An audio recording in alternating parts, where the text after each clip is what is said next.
travailler avec qui vous voulez, mais nouer des partenariats solides, gagnant-gagnant. Dans tous ces partenaires que je vous cite, il y a toujours une notion de gagnant-gagnant. Il faut que tout le monde y trouve son compte et il faut que ce soit des partenaires qui objectivement vous servent et à qui vous servez. Je trouve que souvent, il y a des notaires qui se muent un petit peu en avocats, qui veulent défendre leurs clients, alors qu'en soi, il n'y a pas une notion de défense à avoir, il y a juste une notion d'écriture, des accords avec des intérêts objectifs. Un notaire n'a pas à vous donner son avis sur le prix auquel vous vendez un bien ou le prix auquel vous achetez un bien.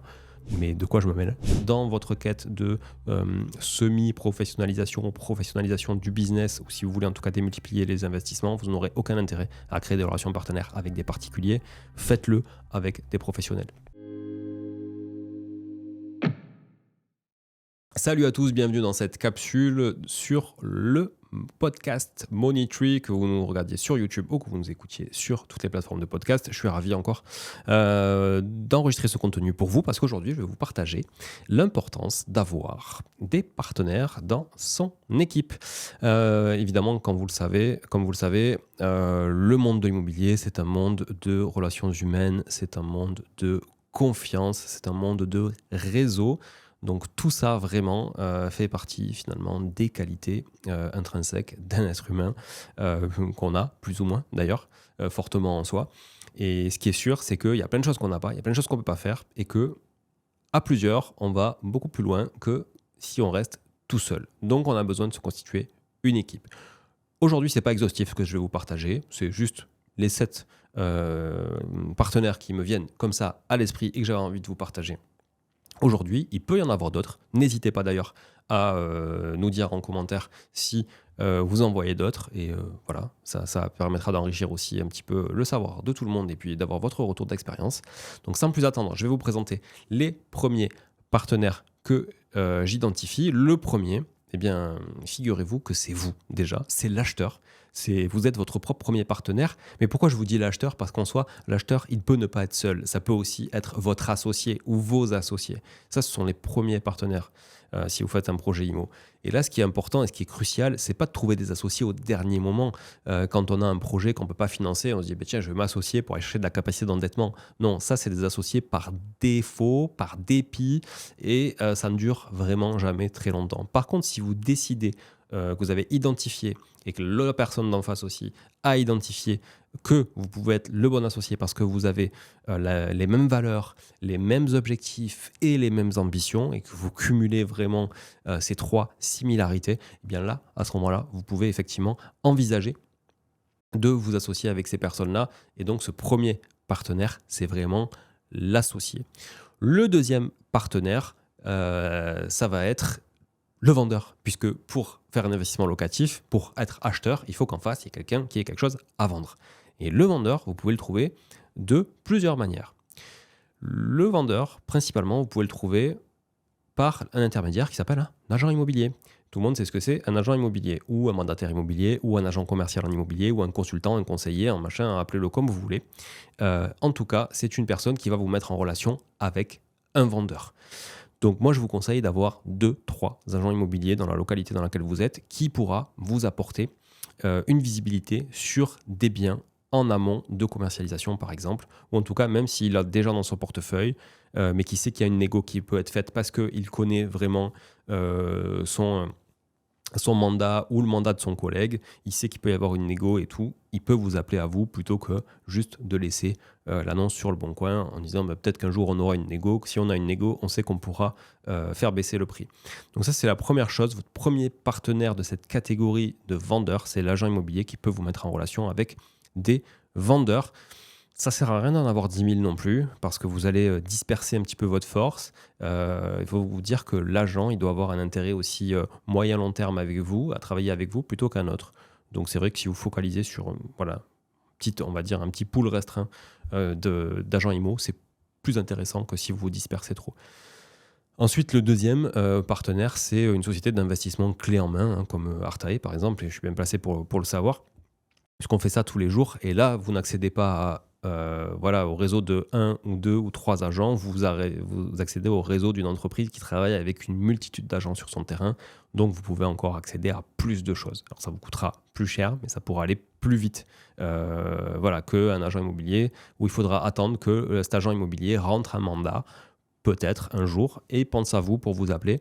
Parce que c'est comme ça que ça se passe de manière générale quand même, sur le volume en tout cas.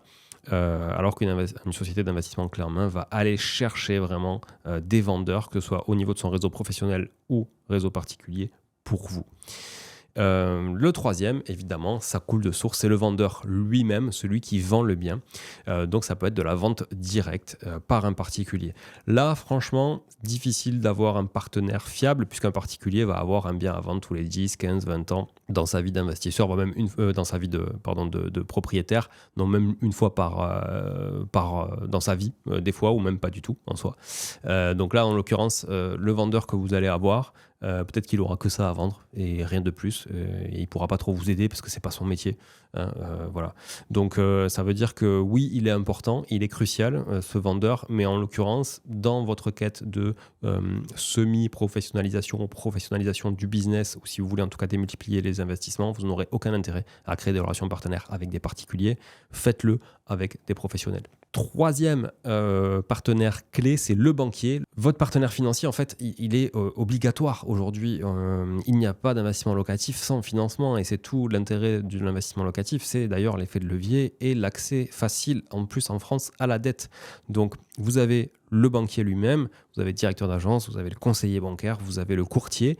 Faites votre choix, travaillez avec qui vous voulez, mais nouez des partenariats solides, gagnant-gagnant.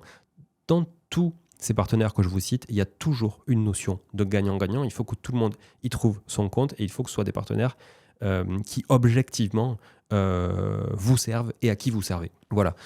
Il y en a qui n'aiment pas les courtiers. Il y en a qui préfèrent travailler directement avec des banquiers, défendre directement leur dossier, parce que voilà, peut-être qu'effectivement c'est plus facile de défendre un dossier quand on est seul. Des fois, les courtiers, quand on est seul, quand on maîtrise son sujet, donc quand on est seul face au banquier, c'est plus facile que de passer par un intermédiaire qui, voilà, c'est le principe du téléphone arabe, hein, de la cascade.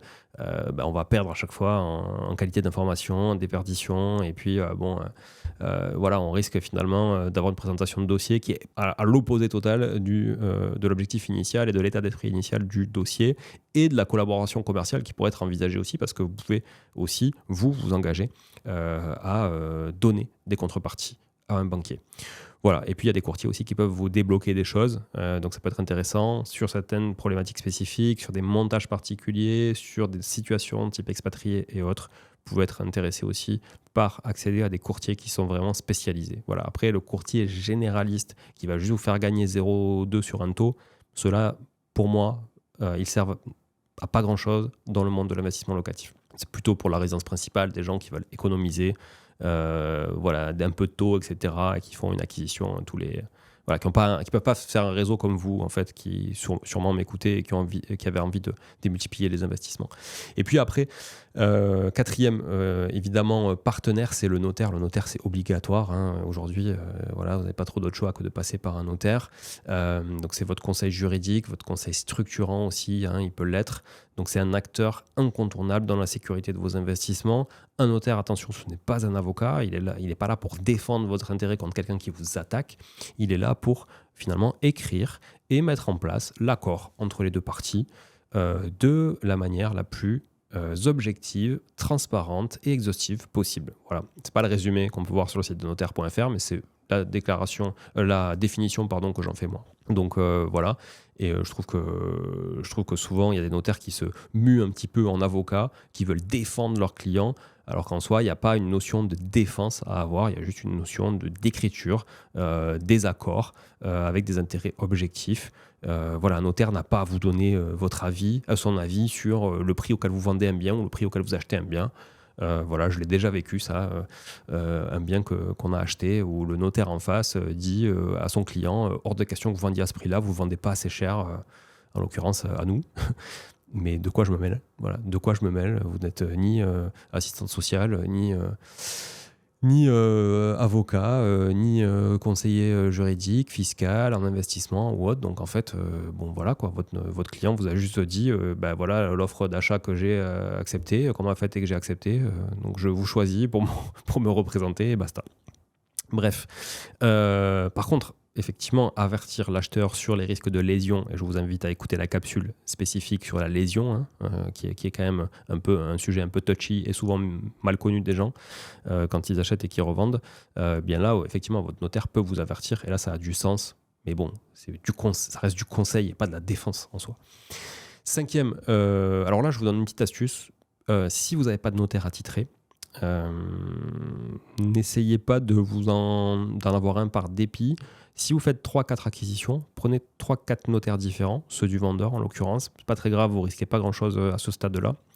Et puis, après, faites-vous une idée. Peut-être qu'il y a un des notaires avec qui vous allez super matcher et vous direz, OK, lui, ça sera mon notaire pour les prochaines acquisitions et je verrai si j'en fais vraiment mon notaire, entre guillemets, à vie.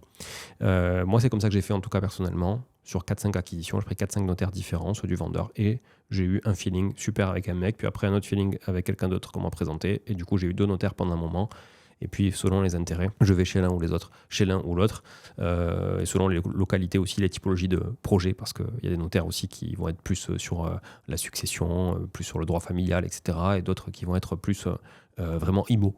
Donc à voir aussi, ou qui vont accompagner beaucoup de marchands de biens, etc. Donc ça dépend aussi de vos intérêts. J'accélère. 5. Cinquième partenaire, les artisans. Forcément, dans l'immobilier ancien, vous le savez, on fait la rénovation, et même dans votre entretien de parc locatif, il y a toujours des imprévus, de l'entretien à faire, des interventions. Donc les partenaires essentiels aussi, travaux. En tout cas, c'est crucial d'avoir des partenaires travaux. Donc là, vous pouvez avoir un plombier, un élec, voilà, je sais pas moi, un carreleur, etc., un peintre, un plaquiste, ou vous pouvez avoir une société tout corps d'État, fiable, avec des backups, c'est-à-dire des gens qui vont être là si jamais un est malade, etc. Parce que le travers, c'est que si vous avez un peintre et qu'il est malade, qu'il est arrêté pendant 2 mois, il faut en trouver un autre. Donc ça peut avoir du sens aussi de travailler avec des entreprises tout corps d'État. Vous pouvez déléguer totalement cette partie-là à une entreprise qui peut vous gérer ça pour vous. Donc voilà, mais en tout cas, ayez vraiment une équipe fiable, parce que la rénovation dans l'immobilier ancien, c'est le nerf de la guerre bis après le financement. Dans l'investissement locatif en tout cas, dans la rénovation forcément, c'est le nerf de la guerre. Donc trouvez des gens fiables, 1 qui respecte les délais, 2 qui respecte déjà le délai pour délivrer un devis, 2 qui respecte avant même ça, c'est le rendez-vous à l'heure. Le délai pour faire le devis, un devis le plus exhaustif possible, avec le plus de lignes possible, pour que vous puissiez être sûr qu'il ne manque rien, mais surtout que vous puissiez arbitrer ligne par ligne. Un artisan qui fait l'économie d'un devis exhaustif, soit il a vraiment trop de boulot, il est sous l'eau, donc en fait, de toute façon, vous allez en pâtir quand le chantier va démarrer, parce que vous ne saurez jamais quand est-ce que ça finit. Soit ça veut dire qu'il n'a pas envie de bosser avec vous, soit ça veut dire que juste il n'est pas habitué à faire ça, et que c'est quelqu'un qui fait les choses de manière plutôt grossière et pas forcément dans le détail. Donc moi, je vous conseille, 1, prendre quelqu'un qui est à l'heure, qui respecte ses engagements, à minima, qui vous avertit s'il est en retard ou qui doit repousser le rendez-vous. Et 2, qui vous donne un devis à l'heure suffisamment exhaustif. Et 3, après, évidemment, mais ça, vous pourrez le voir une fois que vous aurez démarré, qui ne vous demande pas non plus un acompte trop en amont, c'est-à-dire vous demandera l'acompte quand il va démarrer le chantier, même si vous avez signé le devis 3 mois avant. Je ne suis pas d'avis du fait des gens qui disent si l'artisan a 3 mois de délai, c'est bon signe, parce que ça veut dire qu'il est demandé, etc. Non, ça veut peut-être dire qu'il est dépassé aussi, qu'il en a trop, etc. Bon, et qu'au final, ça sera 3, puis 4, puis 6 mois, etc. Je pense que les entreprises bien structurées et fluides sont capables aussi d'arbitrer des priorités et de démarrer un chantier tôt, de jongler avec les différents corps d'État, de surstaffer une équipe aussi, d'aller trouver des backups en auto-entrepreneur ou autre. Donc voilà, évidemment, si c'est un plombier seul en auto-entrepreneur qui vous dit j'ai 3 mois de délai, bon, ça peut avoir du sens parce que lui, il n'a que son temps à vendre. Si c'est un entrepreneur tout corps d'État, évidemment que lui, il a une certaine agilité pour commencer les travaux plus tôt. Donc, c'est pas parce qu'il commence plus tôt qu'il est nul et que personne ne veut bosser avec lui. Hein. Voilà, en tout cas, ça, c'est mon avis, mais c'est surtout ce que j'ai constaté aussi avec les années. Sixième partenaire, c'est l'expert comptable. Et vraiment, il est l'expert comptable qui est lui garant d'une gestion optimale de vos finances, en tout cas des finances et de la fiscalité autour de l'investissement immobilier. Donc là, trouver quelqu'un, conseil rapide, trouver quelqu'un qui connaît le sujet, qui est lui-même investisseur, qui connaît le sujet du LMNP, des différentes SCI aussi, personnes morales, personnes physiques, SARL de famille. Quelqu'un qui connaît tous ces sujets-là, qui est lui-même investisseur, sera beaucoup plus à même de vous accompagner sur toutes vos problématiques juridiques et comptables, et pourquoi pas sociales aussi, demain, si vous avez une équipe dédiée à l'immobilier, que quelqu'un qui gère des comptabilités de multinationales. Clairement, ça va de soi, mais il faut quand même poser les bonnes questions quand vous démarchez un expert comptable. Et puis à la fin aussi, il y a le gestionnaire locatif, c'est le 7e partenaire que je vais vous donner aujourd'hui, 7e et dernier, le gestionnaire locatif ou administrateur de biens. Ça veut dire quoi? Ça veut dire que ça peut être un syndic de copro. Si vous êtes dans une copro, c'est pas vous qui choisissez seulement, mais si vous êtes en monopropriété, vous pouvez aussi choisir d'avoir un syndic, parce que souvent les gens disent moi je vais être en monopropriété pour pas avoir de charge de copropriété, mais en soi vous pouvez aussi choisir d'avoir un syndic. Moi je vous donne un exemple. On est avec ma femme majoritaire sur un immeuble, donc on n'est pas tout seul, mais on est majoritaire. On pourrait très bien faire le choix de ne plus avoir de syndic, mais franchement, c'est tellement confortable d'en avoir un pour le peu que ça coûte à l'année, les outils qu'ils ont, le boulot qu'ils font, la gestion qu'ils font aussi, comptable et des travaux et autres. Je crois que ça nous coûte entre 1300 et 1500 euros à l'année pour 8 lots. Franchement, je m'en passerai pas. Voilà, je m'en passerai pas parce que ça revient à que dalle sur un immeuble de 8 appartements, plus un local commercial, ça revient à que dalle. Donc franchement, à voir quand même. Ça se discute, mais si vous avez la notion de votre temps et de sa valeur, vous verrez que peut-être un syndic, même quand vous êtes en monopropriété, c'est un bon partenaire. Donc pour moi, ça fait partie des gestionnaires, parce que dans les gestionnaires, il y a le gestionnaire locatif, on y vient, mais il y a aussi le gestionnaire d'un immeuble, par exemple. Donc le gestionnaire locatif, c'est aussi évidemment un partenaire gestionnaire, donc lui, vous allez pouvoir déléguer toute la gestion locative. L'avantage aussi, c'est qu'il peut vous tenir au courant de biens qui vont arriver à la vente. Si jamais ils ne font pas de transaction, vous pouvez l'avoir directement. Et puis s'ils font de la transaction, leur service commercial transaction, d'une grosse agence par exemple, pourra vous transmettre l'information parce qu'il l'aura eu de la part du gestionnaire locatif. Donc ça peut être intéressant pour être des premiers aussi en off-market sur des produits. Mais surtout, vous allez avoir besoin quand vous investissez à distance. Et c'est le cas de bon nombre d'investisseurs. Et moi, pareil. J'ai aussi investi à distance et du coup j'ai besoin de gestionnaires locatifs. Et puis c'est quand même aujourd'hui important d'avoir quelqu'un de fiable qui connaît son marché et qui pourra toujours vous répondre quand vous avez un problème. Voilà. Là, il y a 2 types de gestionnaires. Il y a la petite entreprise comme Artae, plus humaine, plus de proximité, etc. Mais peut-être moins de moyens en termes d'outils, ça c'est sûr. Notamment comptable et autres. Bon, c'est vrai que voilà, on peut essuyer quelques plâtres parfois. Et puis, il y a les grosses machines type foncière, etc., sans leur faire de pub, qui, elles, vont être hyper rodées, hyper outillées, etc., mais souvent vont être beaucoup moins humaines et beaucoup plus conventionnelles et avec beaucoup de formalisme. Voilà, donc ça, c'est selon votre appétence. On va dire si vous avez la rigueur allemande, Foncia, peut-être. Si vous avez plutôt l'esprit latin et humain, on va dire, avec besoin de cette proximité, cette agilité, peut-être petite entreprise locale, c'est pas mal pour la gestion locative. Voilà, et puis après, vous avez aussi le gestionnaire location courte durée, qu'on appelle conciergerie, où là, vous pouvez déléguer aussi et d'avoir une bonne conciergerie, c'est important, avec une belle transparence sur la facturation aussi. C'est quoi les consommables, c'est quoi le ménage, c'est quoi la conciergerie, c'est quoi les commissions, qu'est-ce que vous me reversez, très important. Et puis surtout une conciergerie, pour en avoir testé plusieurs, une conciergerie qui est autonome, qui n'a pas besoin de vous si ce n'est pour payer des factures. Voilà, si vous en êtes là, c'est que vous n'avez rien à faire. Et ça, c'est très bien. S'ils peuvent tout gérer, juste vous envoyer des factures sans vous ouvrir en deux sur la tarification, c'est très bien. Vous aurez trouvé des bons partenaires.